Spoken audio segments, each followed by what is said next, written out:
एक अंधेरी रात अजमेर की शाही महल में एक बच्चा जन्म लेता है जो न केवल अपनी धरती का बल्कि इतिहास का कर्ता बनता है। पृथ्वीराज चौहान का जन्म 1168 ईस्वी में हुआ था, लेकिन उनका जीवन कुछ ऐसा था जो सामान्य नहीं था। उनका पालन पोषण एक योद्धा के रूप में हुआ, लेकिन यह कोई साधारण योद्धा नहीं था। पृथ्वीराज का नाम समय के साथ उनके बाणों और तलवारों के लिए प्रसिद्ध हुआ, लेकिन यह उनकी बौद्धिक क्षमता और शासन कला के लिए भी था।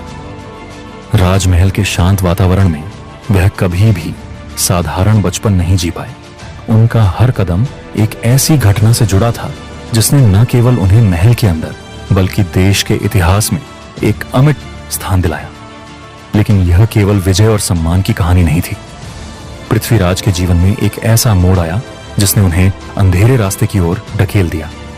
यह वह मोड़ था जब उनके ससुर कन्नौज के राजा जयचंद ने उनके साथ विश्वासघात किया। जयचंद की बेटी संयुक्ता, जिनसे पृथ्वीराज ने स्वयंवर में विवाह किया, एक ऐसी कहानी बन गई जिसे आज भी विश्वासघात के प्रतीक के रूप में याद किया जाता है।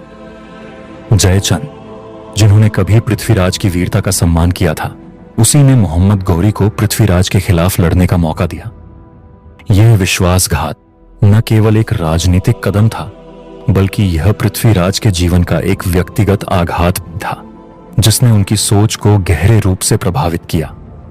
इस समय पृथ्वीराज ने यह समझ लिया कि युद्ध केवल लड़ाई नहीं होती, बल्कि यह उन रिश्तों और विश्वासों का भी संघर्ष होता है जो सत्ता और राजनीतिक जीत से जुड़ी होती हैं।